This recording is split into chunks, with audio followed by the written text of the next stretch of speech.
सदर पाकिस्तान ऐं निगरान वज़ीर आज़म इंसानी हक़नि जे आलमी ॾिहाड़े ते कश्मीर ऐं फ़लस्तीन में इंसानी हक़नि जे संगीन भञकड़ीअ ते ॻणतीअ जो इज़हार कंदे इंसानी हक़ जे तहफ़ुज़ बाबति पाकिस्तान जे अज़म जो इज़हार कयो आहे।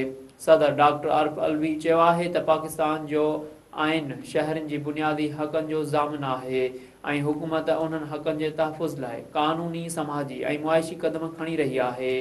डॉक्टर आरिफ अलवी वधीक चयो आहे त पाकिस्तान समूरनि अक़लियतुनि लाइ साज़गार माहौल ऐं बराबरी जा मौक़ा फ़राहम कया आहिनि जिन खे बराबर जा समाजी सियासी ऐं मुआइशी हक़ हासिल आहिनि। ॿिए तरफ़ निगरान वज़ीर आज़म अनवर हक काकड़ चयो आहे त दुनिया कश्मीरनि जे हक़नि लाइ भारत मथां दबाव विझे गज़ा में हथें ख़ाली फ़लस्तीनियुनि मथां इसराइली ज़ुल्म ॻणतीअ जो बाहिस आहे। इंसानी हक़नि जे आलमी ॾींहं ते पंहिंजे पैगाम में निगरान वज़ीर आज़म वधीक चयो आहे त पाकिस्तान बिना फ़र्क़ जे इंसानी हक़नि जे तहफ़ुज़ लाइ कोशां आहे। इंसानी हक़नि बाबति आलमी मंशूर जी पासदारी जारी रखी वेंदी।